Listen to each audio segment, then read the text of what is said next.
This podcast is made possible by the generosity of listeners like you. Kindly consider a contribution through Patreon or PayPal. Links are in the details box to this episode. Patreon is a monthly subscription and you can cancel anytime. And PayPal is a one-time donation. Any amount is appreciated. I'm Rani Shatah, and this is the Beirut Banyan.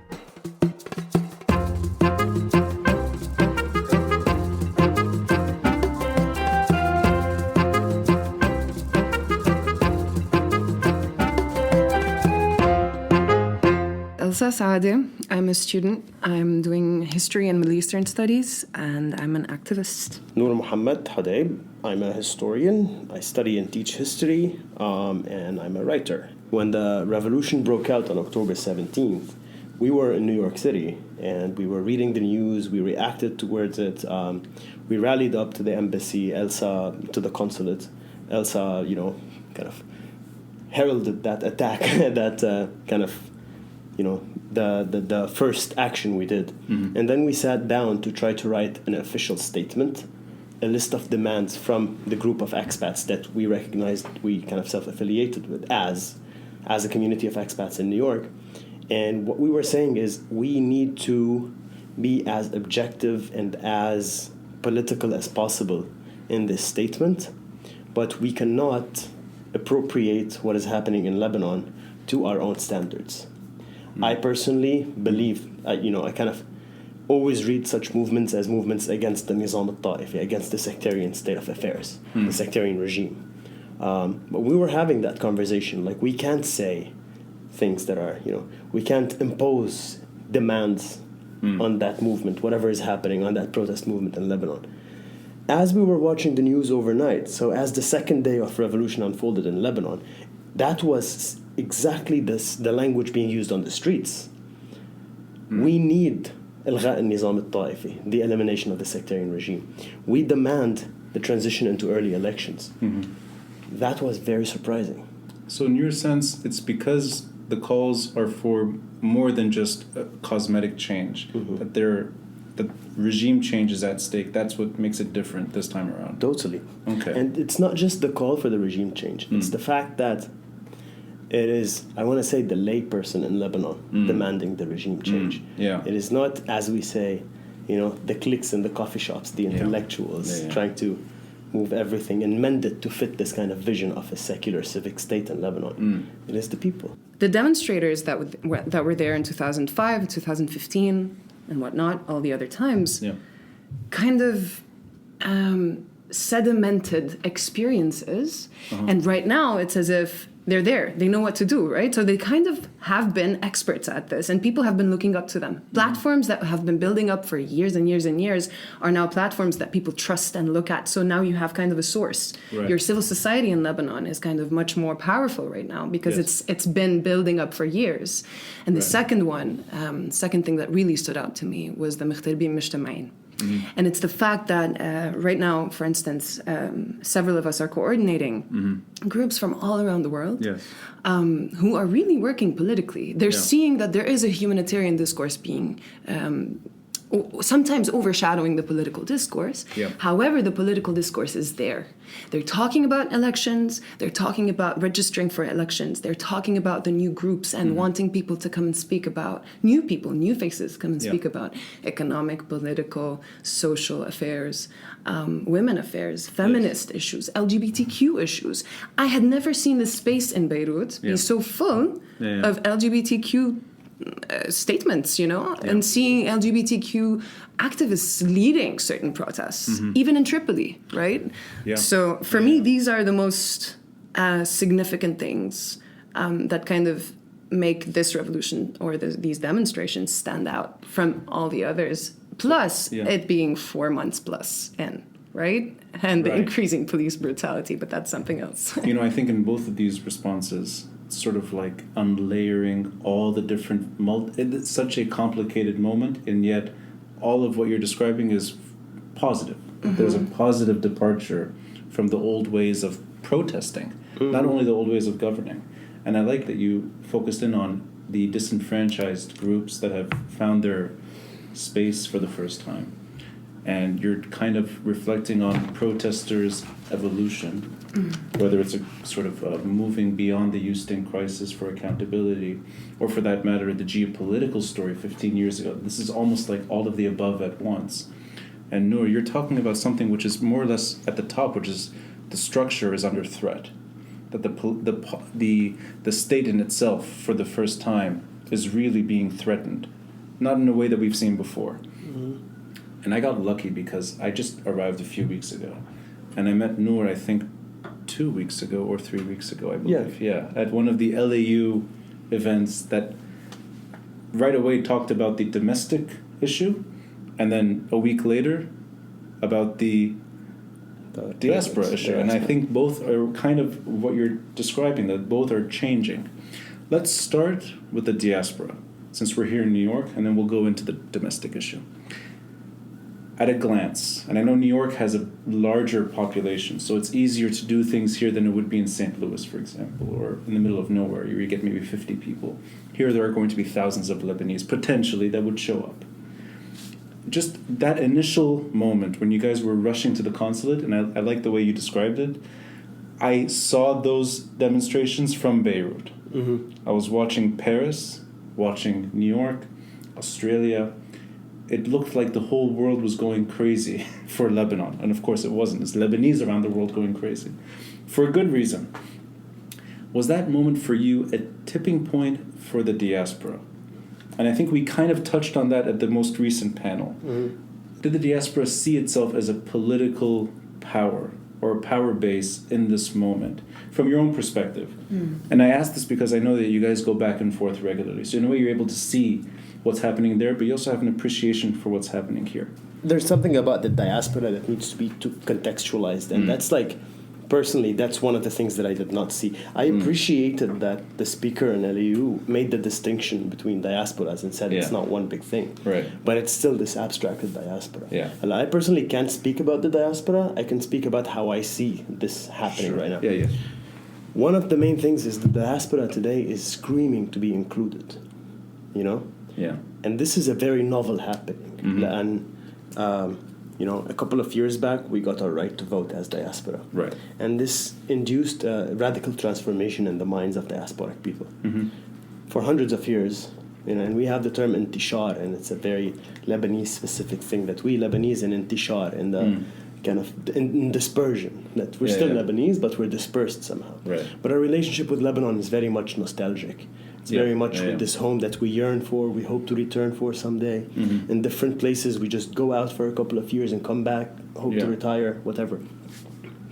The fact that now we are part of a political community with voting agency creates, for my generation at least, a different perspective on what it means to be an expatriate. And here you get this distinction between people who consider themselves immigrants and those who consider themselves expats within the diaspora. And the diasporic communities, second, third generation, trying to reclaim their connection to Lebanon. Right? So you have all those things happening, and the revolution breaks out all of a sudden. And within the diasporic communities, you also have this kind of, is this a humanitarian thing? Are we going to save Lebanon now? Because this is what we promised ourselves when we left. Not myself, but I'm thinking this is a rationale that goes around. I'm going to actually interrupt you here because you shared something online to the degree of, don't call this a humanitarian crisis. That's right. Keep the political moment alive. Yes. Because it's problematic. And there are major strands within the diasporic movement right now. Some which is really looking at ways of being involved politically in Lebanon. But can I just interrupt again? Sorry. From a cynical perspective, to me it looked like that's all that could be done for that moment, which is protest in Washington Square or at the consulate. But taking that, and what you're, I think, trying to achieve seems to be so difficult and not let's say, not appealing to the larger population. I agree with you, but honestly, if you ask me what I'm trying to do, I'm not hoping to do a social media campaign or something that sells. I'm working for a revolution. My commitment is for a revolution. The only thing that is less attainable than what I'm talking about in terms of diaspora being transnationally involved in the Lebanese political community is actually a revolution in Lebanon. That's the most unattainable thing you can think about. Right. So your focus is still on Lebanon, not necessarily on, I mean, I guess what I'm getting at is your own personal decisions and your own personal ability. Does the diaspora have within itself the capabilities of pressuring political change in Lebanon? So in other words, can you see a power base emerging that is different than what Lebanese are used to when it comes to the diaspora? We have to. So beyond just these old religious sort of institutions that we're familiar with. Yeah. We have to, even beyond the idea that either the diaspora functions as a lobby in the countries where it's based, or functions as financial support to Lebanon in general. Right. You know? The diaspora can do other things, and we have to imagine those roles. What do you imagine, though? Because I'm curious, because I know that you're heavily involved, and your name has come up through different sort of friends, and I've seen sort of, I mean, I admire the patience you have, because although you said it is true, it's only been 120 some days, but it is taxing. It does occupy a lot of time and effort. I mean, what do you see as that kind of, I mean, you're saying imagine. How do you imagine that population changing Lebanon? I mean, my personal involvement, organizing within diasporic circles, but also trying to lend as much support as possible. And here I'm talking ideas, I'm talking outsourcing tasks, I'm talking material support when possible. Right. Keeping the channel alive between here and my community back home. Right. And that's the difference between me, say, for example, and a second generation or a person who's been living abroad for longer than, I've only been here for 6 years, 7 years, 6 years. Okay. So I'm still fresh. My friends, when I moved here, 24 years old, my friends are 31 now, Yeah. So, but for me, and I've met a bunch of people who went back to Lebanon in this time, reconnected with their communities, joined the political movements that are happening right now, not just as people supporting them, but people who want to be included, who are happy to, from abroad, put around resources to support them. Beyond that sort of simple, this is a humanitarian moment. This is not a humanitarian moment. Right. The humanitarian moment in Lebanon has existed since Lebanon existed. That's a nice. Let's not forget the fact that one of the main reasons there is a Lebanon is because it followed a famine. Right?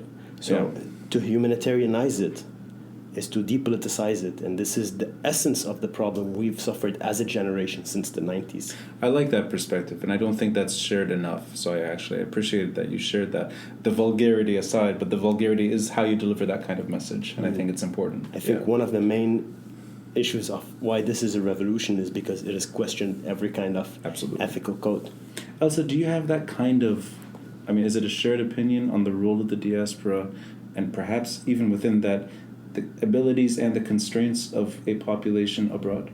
Yeah, I mean, having been one of 3 people who started مغتربين مجتمعين generally all around the world, with even people who started off and left, I've seen this shift, to be quite honest, from the beginning of the revolution up until today, right? The shift in a positive way. In a positive as well as it's both. It's positive and negative. And the most important thing that we started off with was that we are a reflection of the Lebanese revolution. We are extremely connected to it. We are not going to do things on our own. We're not going to say things on our own. No, we are really just a reflection of what the revolution is in Lebanon, right? And I mean, when we say diaspora, it's not one entity. Because you have different generations, you have different reasons why they left Lebanon, you have different times when they left Lebanon, you have different contexts where they are. The people in Africa, for instance, weren't able to protest, right? Because of their embassies. In New York, we were able to protest. In Paris, we were able to protest. In Paris, they faced the Aouni parties over there because they're really well established, as you mentioned before. There are institutions that have been established for years from the Nizam, right? And us starting off right now, I feel like this is the first time Lebanese diaspora around the world is really as connected right now. We have calls every week.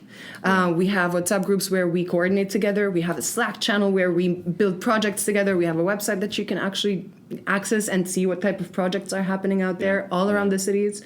Every city has its own character. Yeah. But at the same time, there is one thing you're working towards, right? Right.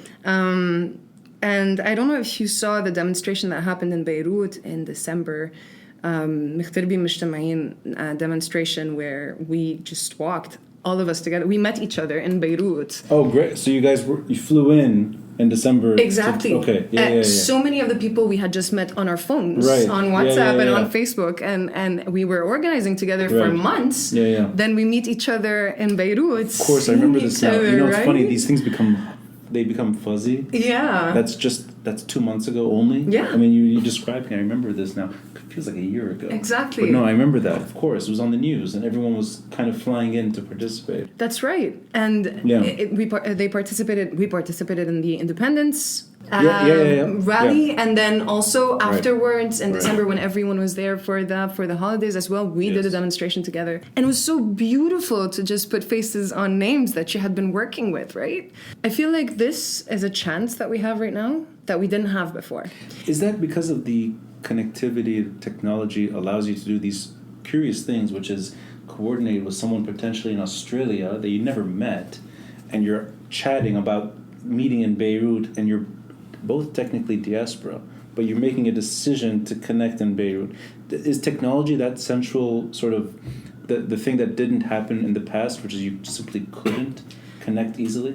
I mean, they definitely were connected in a way in the past, but not as easily. Yeah. Letters, postcards, I don't know, right? Or even phone calls. Yeah. But now it's different because now you can see the person and see their pictures and see their history and even get in touch with them every single day. I used to have calls with people I didn't know every single day. Right. So this kind of shifts the dynamic. And I like that within that, there's a layer of anonymity that existed in Beirut as well, which is, and I think it's been mentioned at the panels repeatedly, just how leaderless the moment is. Even in that kind of setting, it's leaderless too. That's right. In a way, I mean, everyone's sort of participating on an equal footing. Yeah, and I mean, there is a challenge there, which is why I said there is a negative part of it, is that you are living more than 3 time zones. When you're coordinating with the world, you can see how many we are. We're more than 15 million out there.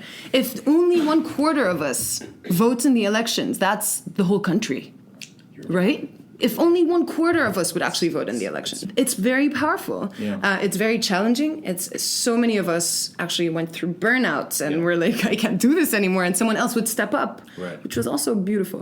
Now, the shift that happened was that at first we were very reactionary. We wanted to just go out and protest every single week. Every single day we would stay up till 4 a.m. in the morning. I asked this naively. Did the moment hit here as quickly as there? Yes. So October 18 here was as dramatic, in your opinion? Like, was the impact felt right away, or did it take a little bit of time to realize what was happening? Right. So October 17 was the day where we did our first protest at the consulate. October 17. October really? 17 in the evening. That's crazy. Yes. So really, you're watching Beirut at night protest. Real time. And you were here that evening in New York. That's right. Yep. That's right. Wow. So it really is an instant sort of connectivity. Absolutely. Yeah. Absolutely. And the next day in the morning, we were at the consulate with our kitab with our statement. Right? Yes. Those are the first hours I was telling you about when we were writing that statement. It was the first night. Yeah. And we were up all night watching the news.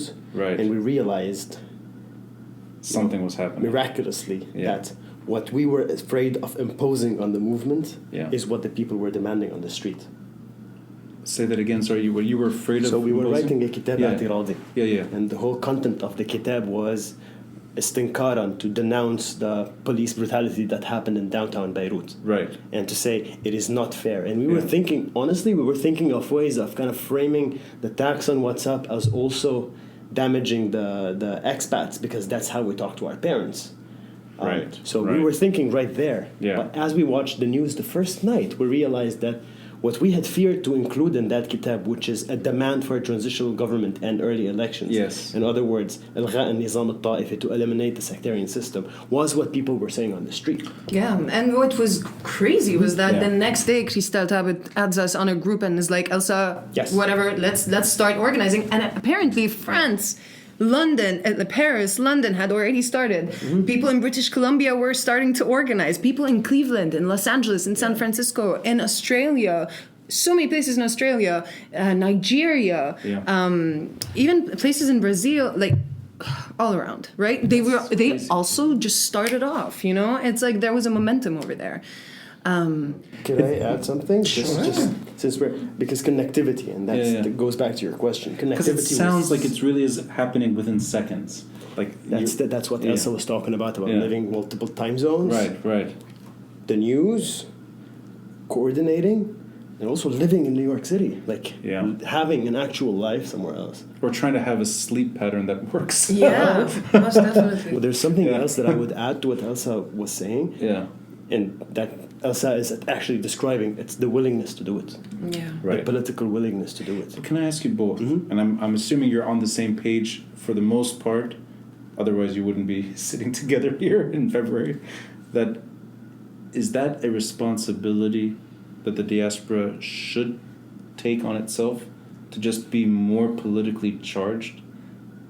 Because what you're describing is a very special moment. Right. Where you have the whole diaspora, or the whole world, the whole Lebanese population, there's enough momentum around the world that Lebanon is important and Lebanon matters. So that's where I go back to when we say diaspora, it's not one thing. It's so many things, right? But, I mean, in terms of responsibility, it's... But I mean, you're giving an example which I did not know, that the protests went to the consulate first, right? I thought it was Washington Square, actually. So it's important. That's the Lebanese state. Yep. You're going to the state. We petitioned the state before we did anything else. I think that's how we stood out in New York. So is that a more fruitful way of bringing things or making things happen in Lebanon? Not necessarily. Actually, no. Okay. Not at all, but there is something about experience right here.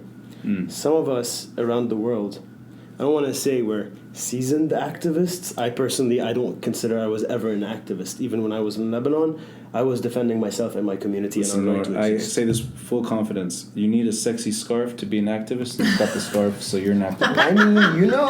Not many people can pull off purple and a scarf that way. I won this because a bunch of Marlboro merchants and the Da'ayat in Hamra once came up to me like, would you smoke a pack of Marlboro? Okay, so let me tell you, Nour. Marlboro, Hamra, scarf, that's revolution. Oh dear. No, but Saraha, like to go back to it. No, but really, like I think that's one thing why I really relate to this revolution. Yeah. We always had those conversations as friends first who left from the same place and who found each other in Brooklyn. Or welcomed each other in Brooklyn, created kind of a space for us. In Beirut or Lebanon in general, we weren't essentially active because we only had a transformative idea in our head. Because it was because we were defending ourselves and our right to exist the way we wanted to in those alternative spaces. It was always a war of position for us.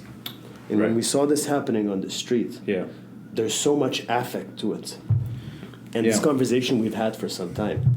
As a generation, I cannot include all the diaspora because I don't want to be totalizing in that sense. Right. But as a generation, most of the people who are in the diaspora right now are people suffering precisely the same experiences that we did back home.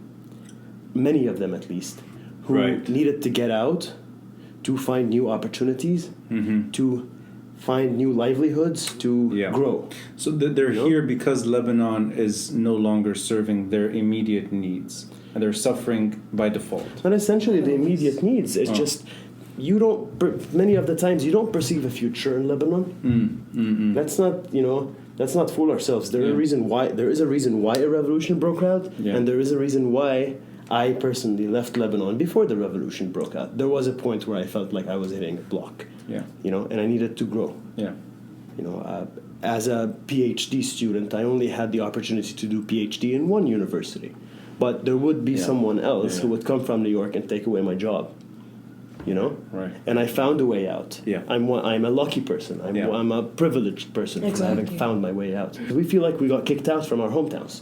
But that's what I meant. So that it's not a sort of just a normal like the Irish American experience or the Hungarian American. This is a community that is immediately affected, or at least recently affected, by the economic and political problems at home?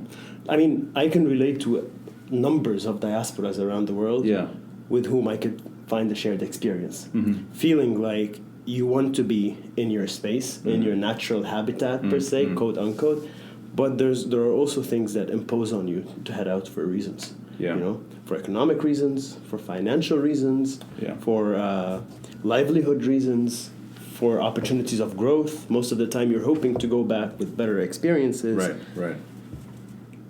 And, you know, all of those add up to feeling exiled. You disagree with me?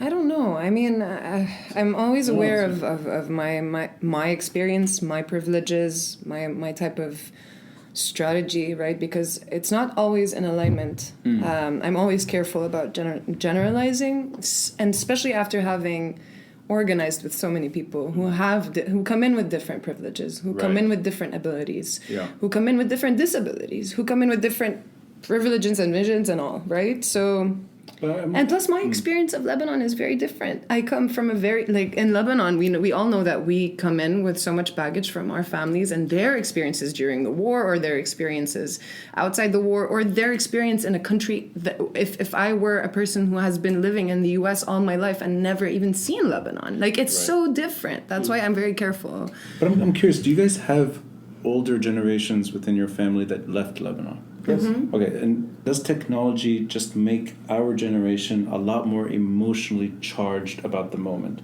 Meaning that it is so much easier for us to do exactly what you guys are describing, that you can feel like you're part of the moment. Within seconds of a demonstration there, you're protesting here. That there's no need to detach. I always sense that the older generations found themselves needing, maybe against their own personal desires, but needing to stay somewhat detached to function here. It's almost like that there's a severing of that. Now you can be Lebanese in America and really be Lebanese. I mean, you can even take part in a Lebanese moment at home here in ways that they don't really exist in at least Lebanon's story.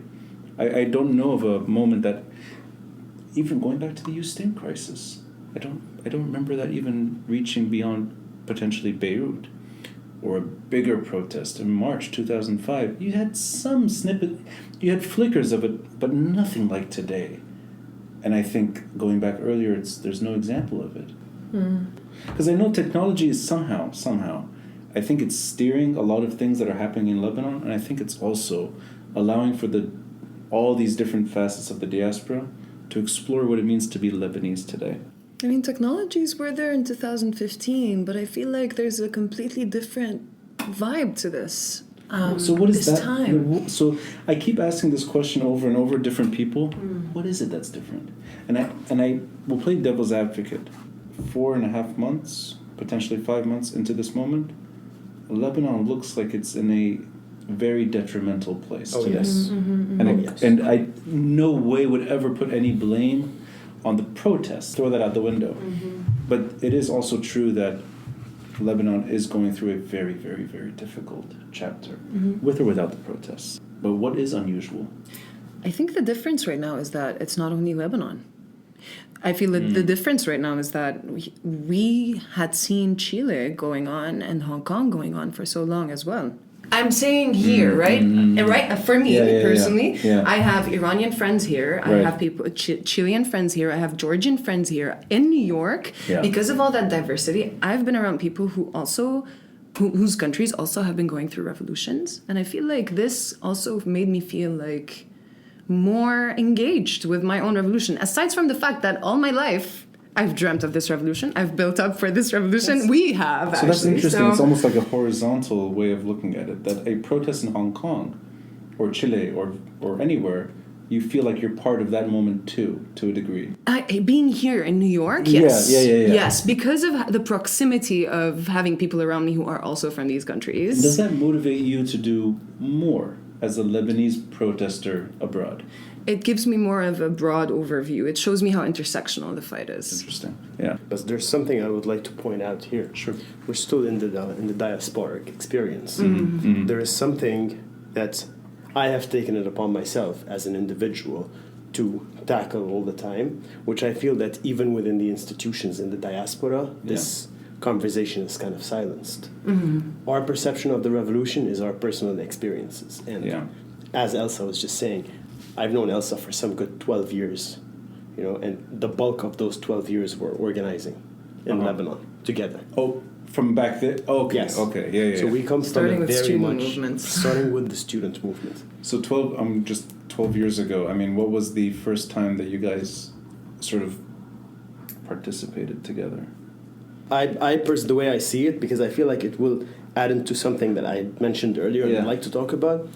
I think the reason why we connected is because we both went through different but very similar moments of rupture with this process of neoliberalized activism and went into something more serious that we considered closer to us. When you were still there? When we were still there. Yeah. Was it a particular I moment? mean, honestly, the first time I actually met Hodeib, he was reading poetry at a cafe that I always go to. It's a very, I would say, activisty cafe. It's not really an activisty cafe, but it's where everyone is, right? One of the main core places in Hamra, and he was reading poetry there. And I was with another person who had also given me so many books and opened my eyes to... Shout out to Cafe Yunus. Yes! I was going to suggest it, and I didn't want. I was like, "Am I dating myself?" But you just dated yourself. Amin Yunus makes good coffee. Yes. Amin Yunus makes hell of good coffee, and his crew. Yes. From the person who cleans the bathroom to the person who guards the space at night, are the best people I met in Beirut. For them, I have a home. So that I know what you're describing. I know I know exactly what you're describing. It's that Hamra politics that has survived war, survived many things.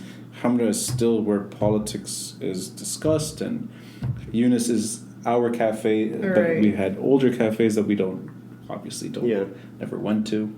But that's what you took with you to New York. That kind of the moment is not fresh to you. It's a build up from Right. That's right. Yeah. Yeah, and I mean, even noticing our maturity in our art, because I write songs, he writes poetry. Even in our academic journey, we've been really in conversation with ourselves and with each other. Right. So yeah, our experiences are quite different, I'd say. So that your personal, I like that you remind me also that it's a personal interpretation. Yeah, that's important. Just to get to that point. Yeah.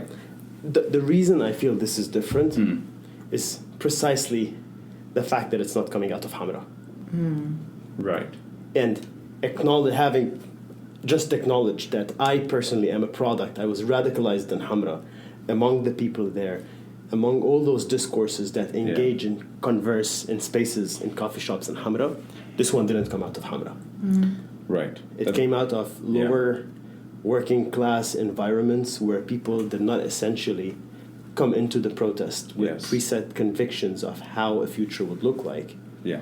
But through the build-up, there were certain ideas, terminology, certain responses that you would utilize right away. It's like the lingua franca of opposition in Lebanon. Something like إسقاط النظام الطائفي, which has been going around for the past 10 years as a joke, but it does exist. كلن يعني كلن, which was a 2015, and before that in ليلة التمديد when the parliament extended 2013. That idea of كلن يعني كلن, the taxi driver knows it and said it in a more vulgar way. Right. Right. كلن, I don't know what. And then I don't know if you guys remember, but a month probably before the revolution, I was in Lebanon. It looked disgusting. It was so sad. I was so sad. But there was a reportage on TV that mocked those people who would say "Kullun, kullun," and then they ask them, "What about this guy?" And then they would say no. Right. And it became a public joke. Part of how I read it when the protests came out, when the revolution broke out, people were responding to that reportage. This is a very, very, very, very, very personal story. I like that. So you were acknowledging at the beginning that the cafes are not steering the ship, which is important. Yes. You're acknowledging that this is a popular movement beyond Hamra, which is critical. And the class element is often overlooked. Class element. And you're, I think, bridging two things here. You're bridging what it feels for you to be abroad, reacting to that moment, and you're also acknowledging that this is a local affair. Yes. Right. Now, I'm going to take us from the diaspora to the domestic. This is a slightly sensitive question, and you say as much as you'd like. And I think Nour and I were lucky to have seen some people at least portray the story in a way that maybe did not resonate with me. I don't know if it resonated with you. And you say as much as you'd like. We're seeing a decline in the momentum of the protest movement. That's a fact. And we're also seeing the use of intimidation and sometimes outright violence. And this goes back to late October, early November, and it recurs in different ways. Can we just take a second to recognize, in just a second of mourning, just really to recognize all the martyrs and appreciate every single injury that happened since the beginning of this revolution? Yeah, of course. I just always like to put it out there. Of course, and it's also, that is very important, and it's also equally important to remember that we are really, really doing well, given how violent things are in Iraq and Iran, that we stand out, and sometimes in really wonderful ways too, that both are happening. We're being hurt, but we're also not letting this spill into outright Very violence. woke. Yes. Woke. I never thought I'd hear that word when it comes to Lebanon soda, but here you go. That's academia in New York and Lebanon bring. Well, come to think about it, to describe the bank situation as violent, it just strikes me, as like. Well, okay, so that's fair, and what I was referring to more was and academically, I don't know if this is being used yet, but I've heard it among thinkers and pundits. The counter-revolution. Yes. That intimidation towards the revolution, however you want to describe it, is that mechanism, do you think that it will tolerate true reform in Lebanon? And I don't mean only Hezbollah. I'm not talking specifically about them. And you know what? We're born, you guys are born in the 90s, I'm guessing? Mm-hmm. Okay, we grew up with other sub-state groups. Our parents are familiar with other actors as well, and our children may know others too. It's not that group in particular, but the capabilities of that group and groups that can diminish the moment. Sure. Can these protests yield structural change with that kind of intimidation in the background? And again, it's a sensitive question, but you say as much as you'd like about that. And I mean it honestly, I mean it from your own personal view, not trying to get too sort of analytical here, just your own subjective kind of reaction to that. Is it possible? I don't see big change before a year or two from now, or before the elections. And even when the elections happen, I think there will be infiltration, but not necessarily a complete overshadowing of the current state of affairs, right? Yeah. But again, I say it's a revolution of the mind. How the sectarian ghost or the fear of al-faragh, emptiness. I don't know how they translate that, but that's bad fear. empty. It's not a good empty. Vacuum. It's vacuum. That Yeah. fear of the vacuum that they Right. were saying it was going to happen, right? Yeah. That illusion, I think, completely shattered. Of course, there are some remnants here and there of sectarian bullshit, if I may say, in our families who actually went through the war. Of course, it's a trauma, it's an experience that they had gone through, but there is even with that counter-revolution, people are still having conversations at a whole other level. I think the sectarian baba, the sectarian monster, has kind of shrunk a bit. And the conversation is much more towards, for instance, يسقط حكم المصرف. Now we can see that there's a material monster, a bank not giving us the money that we own, right? There are some material things that are popping up here and there where people are like, okay, Our enemy is not necessarily the guy who helped us when the fires erupted, and the guy who opened his house for us when the fires erupted, even though he's Muslim or Christian, or he's Christian or Muslim or whatever that is. No, my enemy is the elite that is being protected, right? That is taking my money away from me. That is also connected to an international network of people who are doing the same to so many other places. And the second thing I thought of, if I may, is that we should always look back at places like, for instance, Bahrain's revolution or Syria's revolution, how it started. Yeah. All those places where revolutions happened, and maybe learn some things. Even if this moment won't be the moment for us, it's the start of a moment, and I see it so clearly. And it's good to learn. But in that sense, and that is it? You tell me if I'm getting this the wrong way. That weapons are not important because we're overcoming the burden of sectarianism. That we're able to see that in other words, traditional intimidation, let's say, or whatever, pressure, can be overcome simply because we're looking at things beyond that, its entire structure. I'll give you an example. When some people came down and they're like, Shia, Shia, Shia, the protesters started saying Shia, Shia, Shia, right? They're like, we're protesters and we're also Shia, but we're on this side. So you're not going to isolate yourself from us and say, because you're Shia, you're against the revolution. No, we're also Shia and we're part of the revolution, right? Interestingly, look what happened right afterwards. I mean, yeah, there are several shifts, but also another example. When I was on the streets in Beirut, and we had closed the roads at Ring, right? And I stopped one of the cars. This guy just comes and stands next to me, and he's like, "Okay, I'm gonna stop the car with you," even though it was a general security car.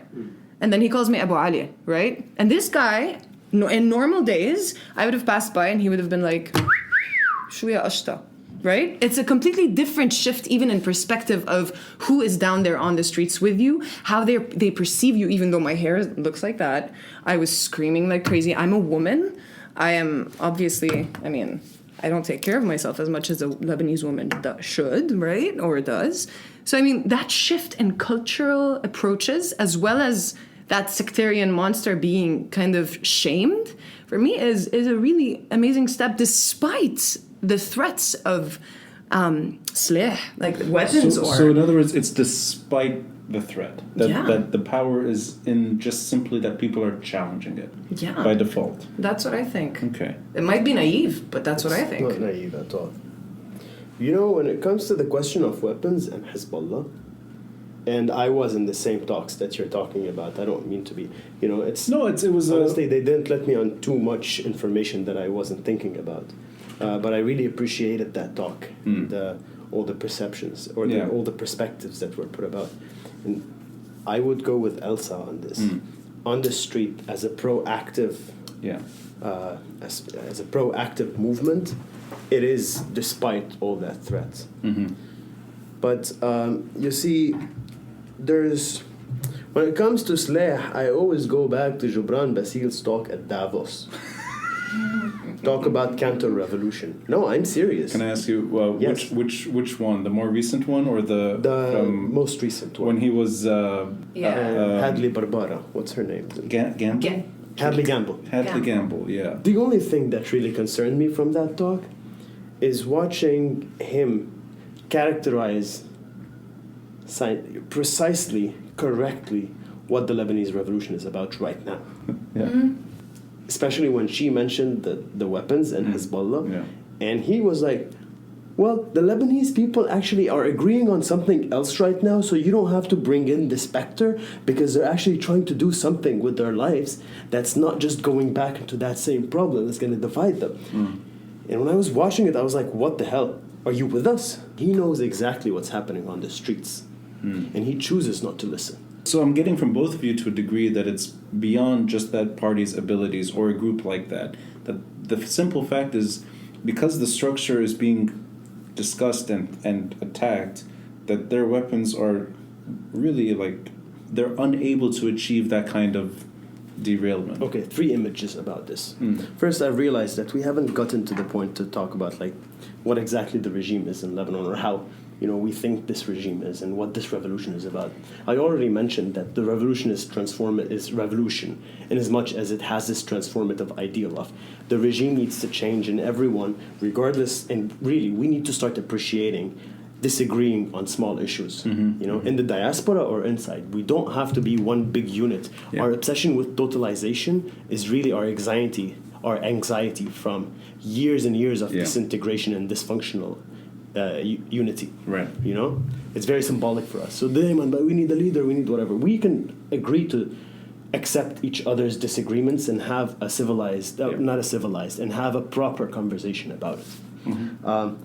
It's a revolution in as much as it has this transformative nature, this transformative claim. The sectarian system needs to go. Yeah. But in fact, in reality, as Elsa is saying, it has imposed certain discourses in the public life about women, about rape, about empowerment, about the working class, about the relationship between political leaders and bank owners, that financial political elite, about weapons, about security, about... Really, is it now that we are threatened by this violence? Honestly, I grew up in Zat al-Blad, so I saw this violence from the guy who stood under my building up until the guy who searched me at the airport. Right. So, it's always existed. But now, despite all of those things, there are those new ideas coming in and imposing themselves. Yeah. This is how much pluralist this revolution is. On the other hand, it is very important not to underestimate how deeply entrenched the sectarian state of living is. Yeah. Hezbollah is one rogue state. It's the strongest rogue state, but it's a rogue state in Lebanon within a sectarian system that strives in a state of anarchy, that strives on the dysfunctionality of an actual state. And this is where I see the counter-revolution working right now. In times of crisis, you're going back to that clientelist system where you benefit. Yeah. And they already have their institutions established, from welfare to school to food. To health, the power of ideas. So it's very strong to fight, and here's one thing that Hezbollah did from the beginning of the crisis until now.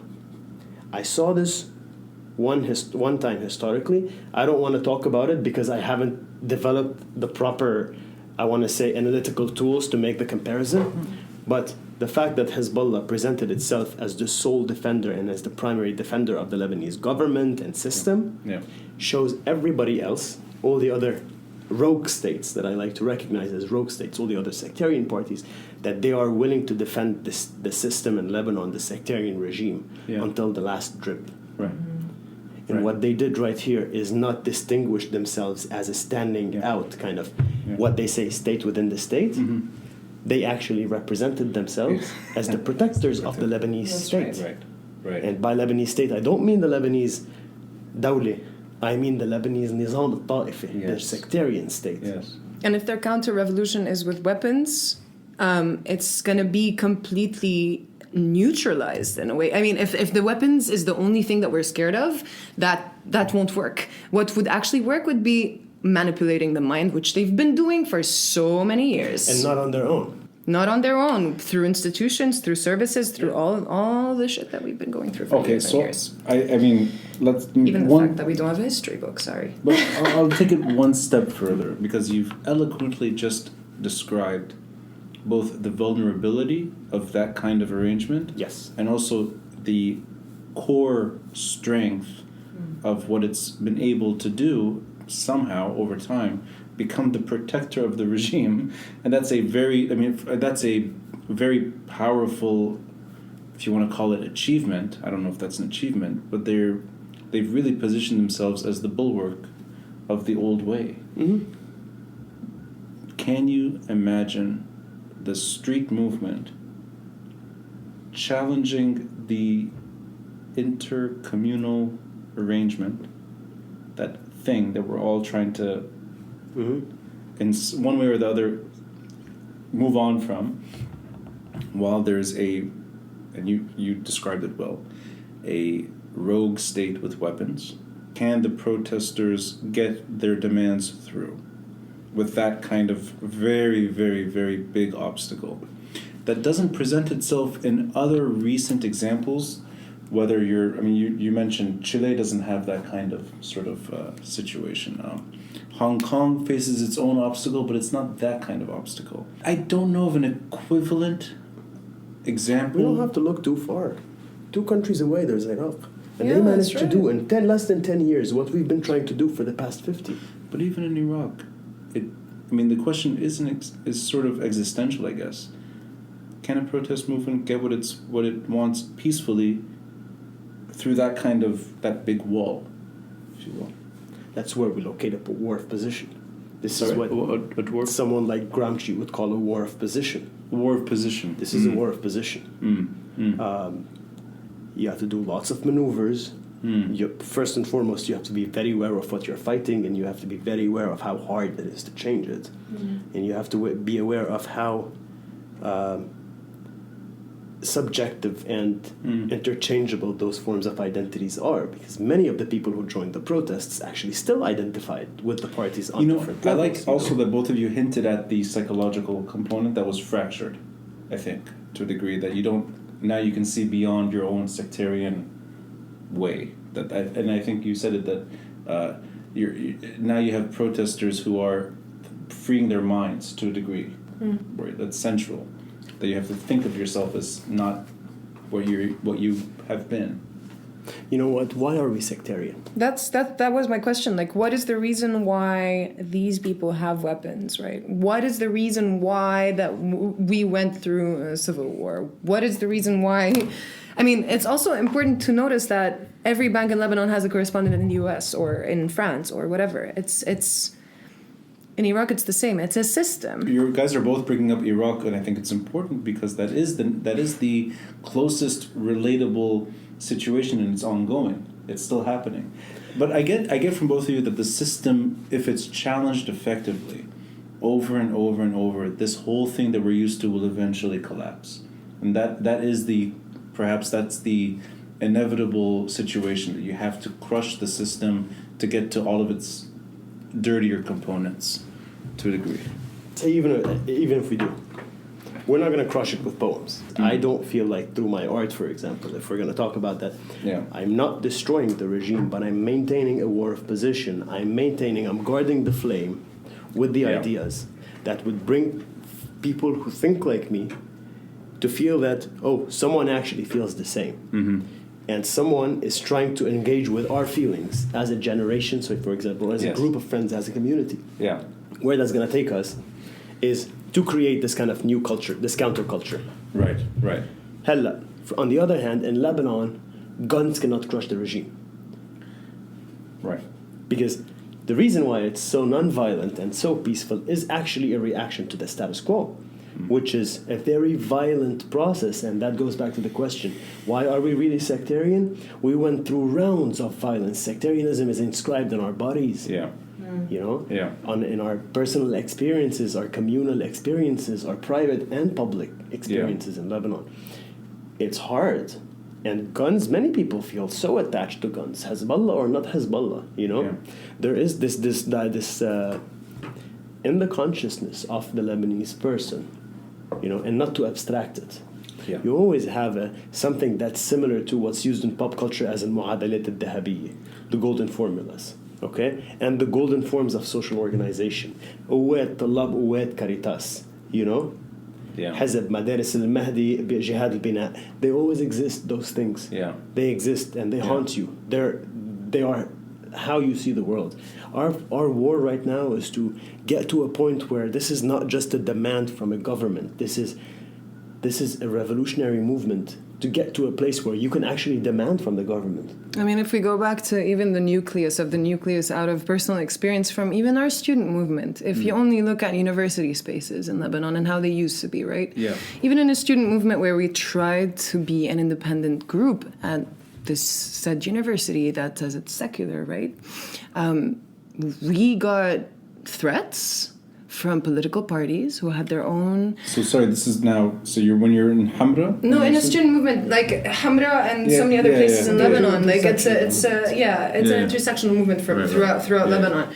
Of students who really wanted an independent movement to represent them and their student bodies. That simple, right? That tiny, that nucleus. And you can see how many people got threatened, how many people got taken to political party offices, right? that in a sense shows how much the sectarian monster was there, right? How people were subscribing to it. Right. Today, I'd say, if a student election were to happen, I think the situation would be very different.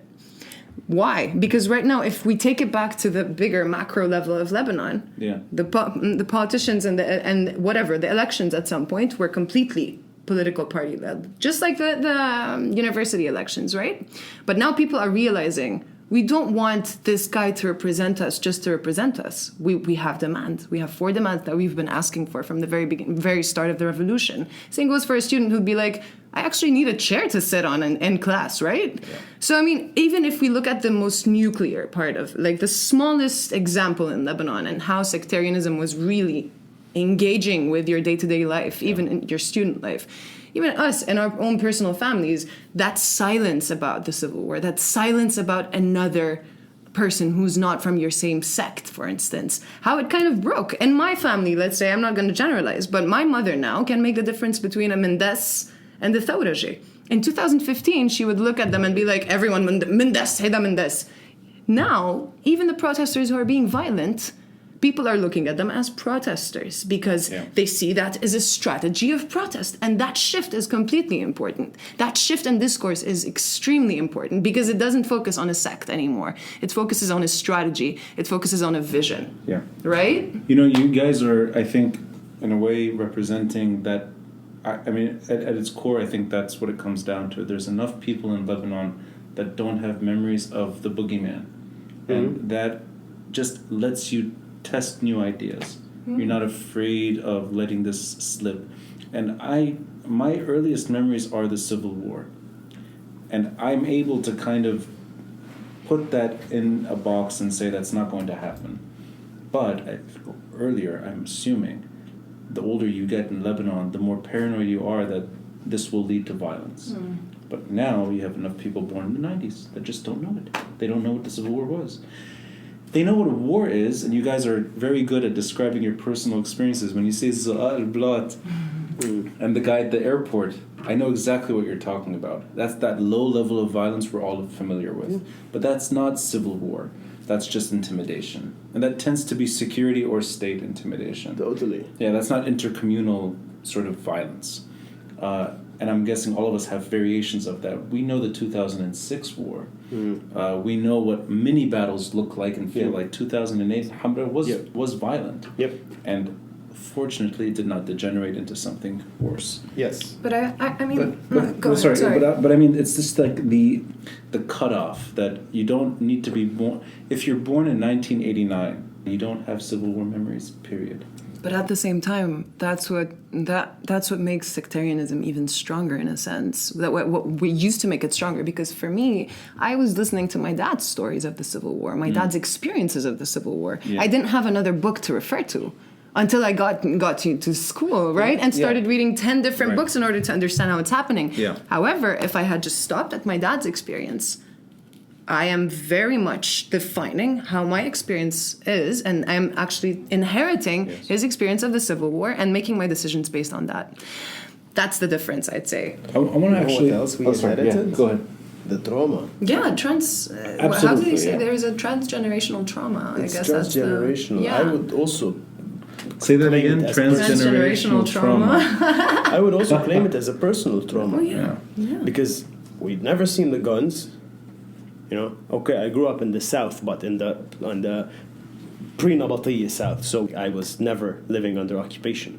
I know that kind of horror, but the gun and those ideas, and how they chased us from since we were in KG2, and you know, don't tell anybody what your sect is because there might be a civil war.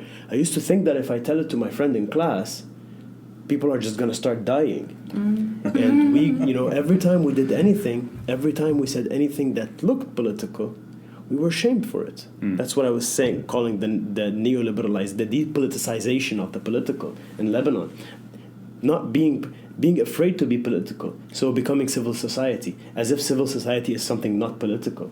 You know, as if being secular is something not political. Or, you know, doing alternative politics is not political. You're just part of that very benign, very on the fringes, humanitarian civil society. Yeah. That is your way out, basically. This is the product of the traumas of civil war. Right. And it doesn't always have to be, the trauma of the Civil War, personally, is not always bad. Some people need the trauma because we will be stupid to replicate the Civil War tomorrow. Like, khalas, haram kaman. Some of us need to forget. My parents need to forget the Civil War. Need to forget most of the violence of it. We need to remember a couple of things. Luckily, our generation, the people, not our generation, the people involved in the revolution today, luckily, are woke, are kind of understand this dichotomy between, understand the difference between non-violence and, peaceful and non-peaceful, in the sense, like non-violent and violent, peaceful and non-peaceful. So they're doing symbolic acts of resistance and violence, but they know very well that to take out a gun and confront those guys, they're confronting a civil war, because those guys are all about the civil war. They strive of it. I'm going to ask you, Nour, because you're a poet, if you let me call you. You may not refer to yourself as a poet. Do any particular poets resonate with you at the moment? From it doesn't have to be Lebanese, but just that are there particular poets or poems that kind of make you identify with what's happening right now? Yeah, if it's not me, honestly. Not your own poetry. Yeah, I know. Yeah. Please don't refer to it. There's a great one by Nour Hodeib. Hey, you know that guy? There are two sets of texts that I've been reading recently. Mm-hmm. One of them is a new book by Fadi Tfaili, which is a beautiful exploration of post-war Lebanon when he was young. It's called Beirut Banyan. And I was actually revisiting Nazara ila Yasser Arafat wa Ibtasama by Yusuf Bazzi. Okay. Which is more of an autobiographical novel. Yes. Which is a beautiful and very nice, well-written account of a personal subjective experience of the war's traumas and getting out of it and deciding to get out of that war mentality in general. Yes. The other set is the new album by Soul Plane, Ta'irat al-Ruh, which is a Lebanese hip-hop collective, which is a hip-hop collective coming out of Lebanon. Ad Abbas, Zain al-Din, Qarar, and Samir. And their new album has resonated with me. It's poetry, it's hip-hop, it's rap. And there are the new work by Bunasir and Mazen Sayyid. Yeah, the new album by Hani Sawah. So this has been the playlist. Younger artists are resonating with you, not from the older. I mean, Yusuf Bazzi and Fadi Tfaili are both like, 1980s generation, like late war, post-war situation. But it's both of them. Mm-hmm. And I'm reading things that I feel like I want to connect with right now. Yeah. And for me, what Mazen has been writing about from Lebanon in this specific moment is very eloquently put and very nicely, very clear and descriptive. It gives me the feeling. You're definitely doing your part, that's for sure. And I'm lucky to be able to even get to know you guys here and know what the diaspora in all of its components, whether it's students abroad or whether it's anyone who's curious and still cares about Lebanon, taking it upon themselves to sleep less, get gray hair, and work their asses off on a degree which you're still pursuing and your home country. I think this is a very taxing moment on everyone, but it's also a beautiful moment. And people get to meet each other in interesting ways, whether it's the connectivity you were describing earlier or even these panels in New York. People are meeting, and I think it's poetry is one way of bringing people together, and panel discussions is another. Yeah. And I'm really thrilled to have met both of you. I'm glad there are alternative spaces. Can I just end with one thing, just in response to saying sectarianism strives in a state of anarchy, in a dysfunctional state? We as people coming out of Lebanon, we were programmed to strive under so much pressure. They don't understand it. They will not understand it. The people in the government in Lebanon need to understand that the way we lived our lives makes us excellent performers under as much pressure as they put. So bring it on. Couldn't have been said better. And now I'm going to make you end it with a poem. Now, can you just tease us with something. I'm going to share with you this small text that's part of something I'm trying to write right now. And it's called Sanabur. It means we will... I took the title from something that's been going around Beirut for some time now as a way to to fight back the idea that the revolution is dying out or it's becoming smaller. مستمرون سنعبر. We will overcome, we will achieve, we will. And honestly, talk about Khalil Hawi. Khalil Hawi's الجسر, which I was talking about earlier. Yeah. It's all about عبور. يعبرون الجسر. سنعبر. Please. And this one is it's a part of it. بتقول نحن الناس نحن العاديين مساكين بالجوع حاضر ما في بكرة ما في غير الذكرى نحن الناس نحن العاديين مساكين غرقة بالجوع حاضر ما في بكرة ما في ذكرى غير الجوع ماضي كرامة مدري مين قاوم مدري أي واطي قالوا البيعة سترة رغم القلة قالوا الله راضي جاعوا صلوا للعجايب ضاعوا صلوا للمشايخ شاخوا شافوا الحلم خايب دابوا التلج ولاقوا الخاين عامل قائد اعتباطي قالوا الحالة شي تعتير الله يساعد الفقير قال الحاكم قلبه كبير قالوا الثورة أكبر قالوا ما تضلوا الطريق والشيطان بالتفاصيل قالوا نحن بالشوارع شفنا عزرائيل والله أكبر قالوا انعتم وسلك شايك قالوا الصمت أخطر رغم العتم وليل حالك سنعبر جينا نسلخ العقائد عن جلودنا جينا نحشي بالقصايد مولوتوف كنا نركع للمسلح على دروبنا صرنا نحرق المعابر بلا خوف سنعبر. Nour, Elsa, thank you. Thank you. Thank you. It was a pleasure.